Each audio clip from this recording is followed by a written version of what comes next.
L'escrologie nous coûte un pognon de dingue. Et oui, parce que sur le papier, nos escrologistes ont des très bonnes idées dans lesquelles il faut investir de l'argent public. Oui, c'est toi qui payes, c'est normal, t'inquiète pas, ça va bien se passer.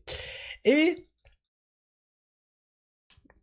ils te disent, oui, les bouilloires thermiques, faut vous en rappeler de ça. Il faut arrêter de les climatiser. Oui, les passoires thermiques. Il faut arrêter de surchauffer.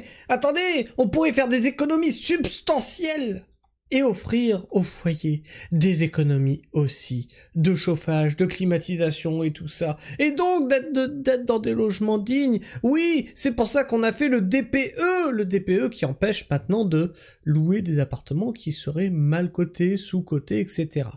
Bon, très bien, mais dans le réel, parce que quand les grandes théories se heurtent au mur du réel, ben ça fait mal, tu vois. Donc les écologistes, faudrait leur foutre ça sous le pif, parce que les études disent que c'est la merde en fait, ça ne marche pas ce qu'ils préconisent, et on va faire le tour de tout ça.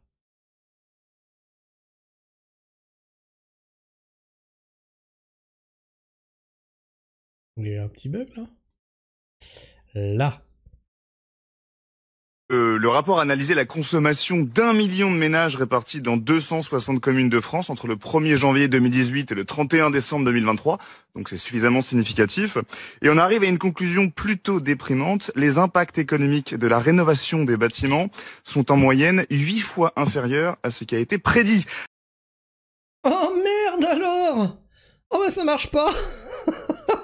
Attendez, c'est pas le pire.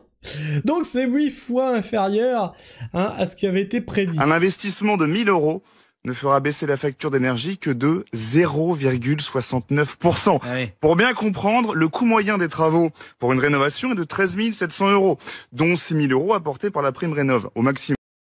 Donc la prime rénov' de l'État, donc c'est toi qui payes pour ceux qui peuvent rénover.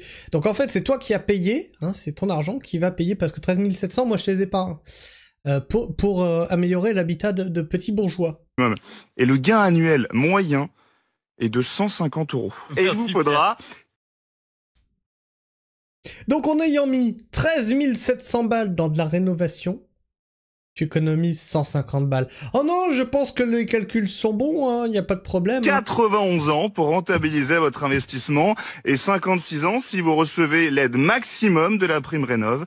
C'est un véritable échec d'une politique publique majeure. Alors, sur ces différences colossales entre les gains espérés et les coûts réels, l'INSEE estime que 40% est dû à une surestimation de l'impact des travaux d'isolation. En refaisant la chaudière, les murs et la toiture, on a tendance à croire que tout va changer, alors qu'en moyenne, on gagne uniquement une lettre au DPE, on passe de F à E seulement. 20% est dû à un effet rebond, on va consommer plus parce qu'on se dit que le logement a été rénové, alors on fait des folies. Et le reste, 40%, est dû, attention, à une mauvaise réalisation des travaux. On finance une prime rénov' pour que dans 2 cas sur 5, les choses soient mal faites. L'objectif... Elle est pas belle, la salade escrologiste. C'est-à-dire qu'ils nous ont fait faire des trucs et des machins pour soi-disant améliorer la totalité du truc et faire des économies sur le parc électrique, etc. Il y a rien qui marche. Il y a rien qui marche. Qu'est-ce qui se dit dans les commentaires? L'impact de l'explosion des prix de l'électricité a été pris en compte dans l'étude, à défaut d'être abordé dans l'extrait. Quand tu rénoves ta maison, c'est ta santé, ton confort et ta vie que tu améliores, pas que ta facture. Ouais, enfin, à la base, c'était vendu pour ça, L'effet rebond.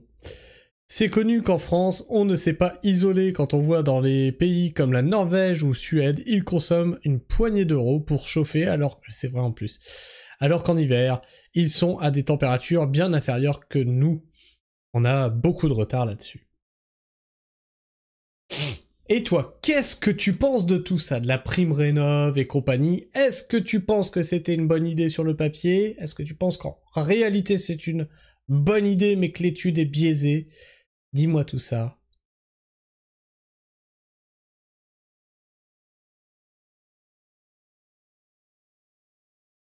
À mes souhaits.